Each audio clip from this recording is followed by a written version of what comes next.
क्या ना, मतलब आई थिंक 20 अवार्ड हैं जो मोदी साहब को दिए गए हैं। तो स्टार्टिंग फ्रॉम 2016, और आपको पता है तब पाकिस्तान के अंदर बड़ी पैनिक हो जाती थी। वो कहते थे यार ये अवार्ड क्यों दिया है इन्होंने। और जो उनकी महाभारत है उनको अरबी में ट्रांसलेट किया है, यानी कि वहाँ के लोग इंडियन कल्चर के बारे में और हिंदुइज्म के बारे में जानना चाहते हैं, तो इन किताबों को जो है अरबी में ट्रांसलेट किया गया है। इस वाले से तो मैं ये बात करूँगा कि ये तो सबसे पहले उम्मत मुसलमान के लिए बहुत बड़ा अलमिया है कि वहाँ पे कुवैत में रह के वो एक इस्लामिक कंट्री नो डाउट, और वहाँ के लोग ये जानना चाहते हैं कि इंडियन मजहब कैसा है, हिंदू मजहब कैसा है, और वो हिंदुओं के बारे में सर्च कर रहे हैं। इसके बजाय इसके कि वो इस्लाम के बारे में पढ़े, इस्लाम को सर्च करें, इस्लाम के बारे में देखें कि वहाँ पास्ट में क्या चल रहा था, हमारे वो अबाउजदाद कैसे थे। मोदी साहब जो है इस्लामिक वर्ल्ड के बहुत करीब हो रहे हैं। भारत और इस्लामिक कंट्रीज़ का ताल्लुक जो है बड़ा स्ट्रॉन्ग हो रहा है। और पाकिस्तान अगर देखा जाए तो हमारे वज़ीर आज़म का दौरा या चीन तक होता है, हद ज़्यादा सऊदी अरब या यूएई। इसके अलावा हमें कोई और कंट्री नज़र नहीं आ रही। और मोदी साहब छोटी छोटी इस्लामिक कंट्रीज़ को विजिट कर रहे हैं, उनके साथ बायलैटरल टॉक कर रहे हैं, और हर जगह जो है इंडिया को ग्लोबली जिस तरह से उन्होंने एक लाइमलाइट दी हुई है।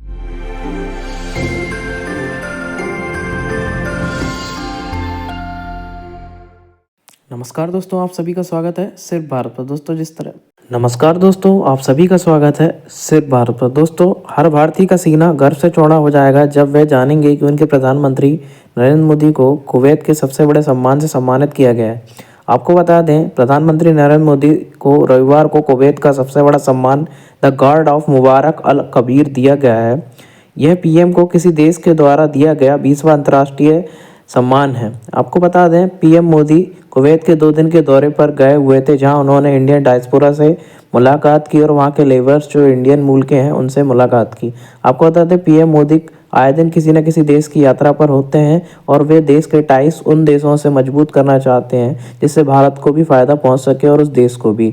इसी के कारण पाकिस्तानी मीडिया का रिएक्शन आ रहा है कि एक के बाद एक इस्लामिक मुल्क में पीएम मोदी को हाईएस्ट सिविलियन अवार्ड कैसे दिया जा रहा है।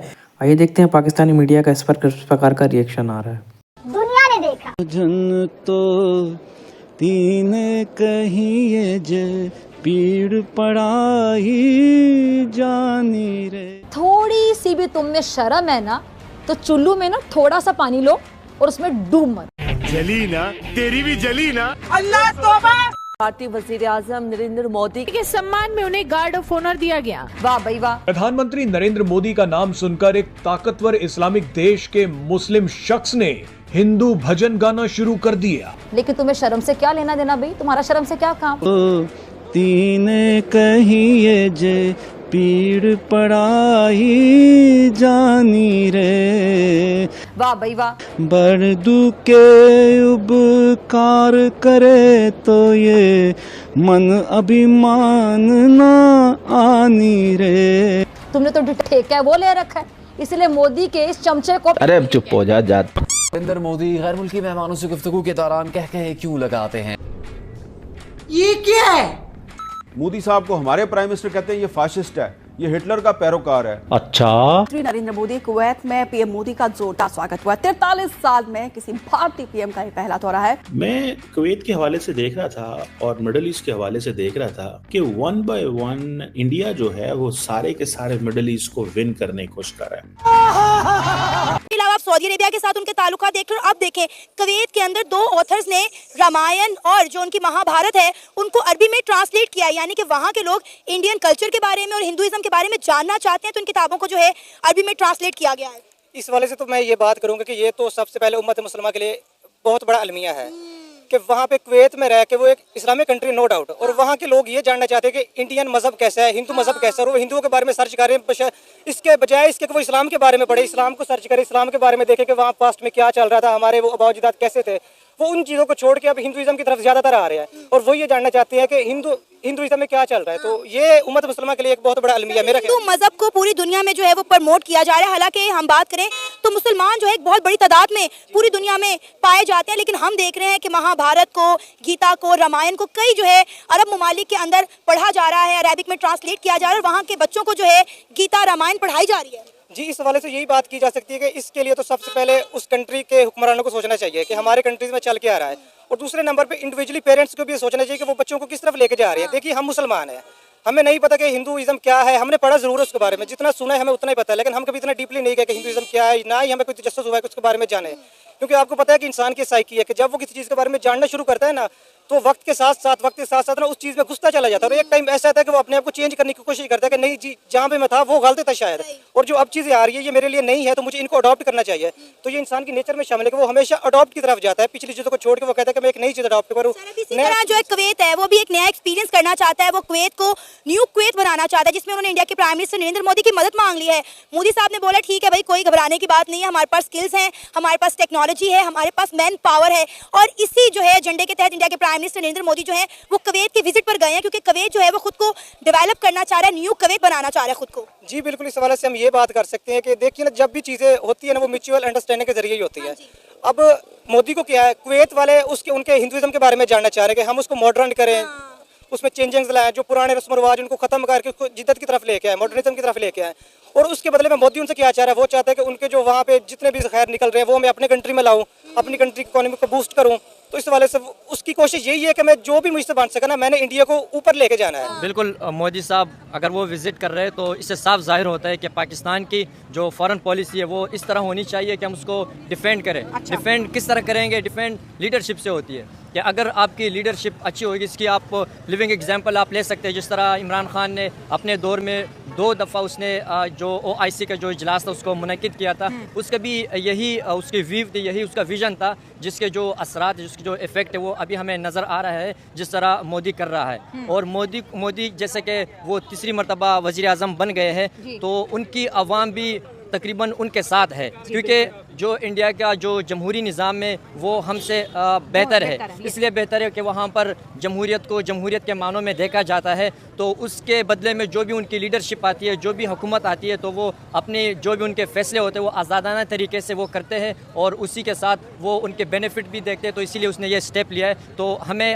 हमारी आंखें खुलनी चाहिए इस वक्त कि हम उसको किस तरह डिफेंड करें और हम किस तरह कश्मीर को इसी तरह और इस्लामिक ममालिक को बचाएं, क्योंकि हम एक पावरफुल कंट्री है और हम एटॉमिक पावर रखते हैं, तो हमारी कोई वैल्यू होनी चाहिए दुनिया में। बात करेंगे कि जिस तरह से हम देख रहे हैं कि मोदी साहब जो है इस्लामिक वर्ल्ड के बहुत करीब हो रहे हैं। भारत और इस्लामिक कंट्रीज़ का ताल्लुक जो है बड़ा स्ट्रॉन्ग हो रहा है। और पाकिस्तान अगर देखा जाए तो हमारे वज़ीर आज़म का दौरा या चीन तक होता है, हद ज़्यादा सऊदी अरब या UAE। इसके अलावा हमें कोई और कंट्री नज़र नहीं आ रही। और मोदी साहब छोटी छोटी इस्लामिक कंट्रीज़ को विजिट कर रहे हैं, उनके साथ बायलैटरल टॉक कर रहे हैं और हर जगह जो है इंडिया को ग्लोबली जिस तरह से उन्होंने एक लाइमलाइट दी हुई है। क्या कहेंगे? मैं ये सिर्फ यही बात कहूँगा कि मोदी जो है वो इस तरह से अपना एक स्टांस जो है, आल्दो उसको एक इंटरनेशनल लेवल पे देखा जाए तो इंडिया में जो जम्मू कश्मीर है उसकी बात की जाए तो वो क्योंकि इस्लामिक कंट्रीज़ के साथ अच्छे ताल्लुकात बिल्ड कर रहा है, हाँ। और जितना वो अपनी फॉरेन पॉलिसी को बेहतर कर रहा है, जाहिर सी बात है लीडरशिप है तो वो एक स्ट्रेटेजी के तहत जो है तो आगे मूव कर रहा है। इससे वो अपने इंडिया को तो बेहतर कर ही रहा है, लेकिन ये है कि साथ में जो जम्मू कश्मीर का जो स्टांस है वो भी अपने हक में कर रहा है। और ये फिर पाकिस्तान के लिए बस यही कहूँगा कि ये इनका भी बनता है कि अपनी लीडरशिप को ये जो है तो आगे लाएँ। और फॉरेन पॉलिसी पे इंडिया ने जब कश्मीर के अंदर आर्टिकल 370 हटाया, ठीक है, उसका जो स्पेशल स्टेटस था वो खत्म किया, किसी एक इस्लामिक कंट्री ने आवाज नहीं उठाई। OIC चुप करके बच्चे की तरह कोने में बैठी रही और आप देखिए सबने इंडिया के फैसले को सपोर्ट किया है। भारत के वज़ीर आज़म को ऑर्डर ऑफ मुबारक अल कबीर जो है वो उस लिस्ट में डाल दिया गया है, वो अवार्ड दिया गया है। कहा जाता है कि नरेंद्र मोदी दुनिया के 6ठे फॉरेन लीडर हैं जिनको ये अवार्ड दिया गया। ये समझ लें कि बहुत बड़ी बात है, ठीक है जी।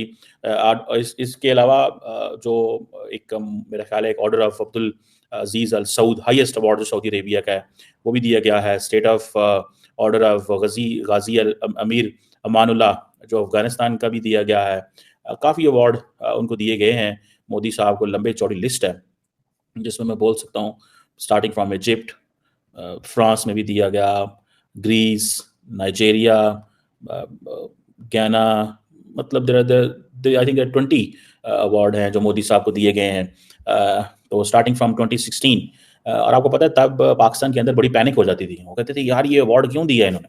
मजे की बात है कि grand collar of the state of Palestine award भी नरेंद्र मोदी को दिया गया, कि हालांकि वो जिसे कहते हैं ना, पाकिस्तानी कहते हैं जी कि वो हम तो जी फ़लस्तीन के चैंपियन तो हम हैं, वो उनको कैसे मिल गया जी अवार्ड, उसके चैंपियन तो हम हैं, उनको ये अवार्ड कैसे मिल गए, ठीक है।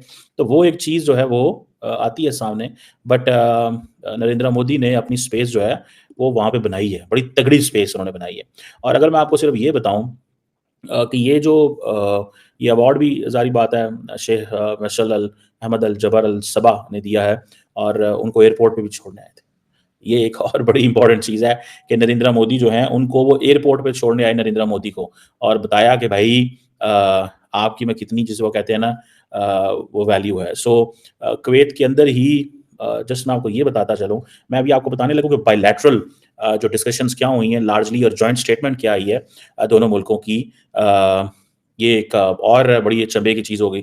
मैं पहले शायद गलतफहमी का शिकार था कि डॉक्टर जयशंकर नहीं गए, डॉक्टर जयशंकर भी गए हैं और एनएस दोवल साहब भी गए हैं, बिकॉज वो जो पिक्चर्स रिलीज हुई थी उनमें दोनों को नहीं दिखाया गया था जो पीएम ऑफिस की तरफ से थी, तो आई वाज कंफ्यूज्ड। लेकिन अभी मैंने देखा है कि डॉक्टर जयशंकर भी मौजूद थे और क्या नाम है उनका, जो एनएस दोवल साहब जो हैं वो भी मौजूद थे। अदर दैन दैट अगर मैं सिर्फ यही देखूँ कि जो एक तो जिसे कहते हैं ना जो जॉइंट एंड ऑफिशियल स्टेटमेंट आई है दोनों मुल्कों की तरफ से, उसमें बड़ी लंबी चौड़ी जो है ना वो स्टोरीज लिखी गई हैं, और एक तो यूएन रिफॉर्म्स के हवाले से बात की है।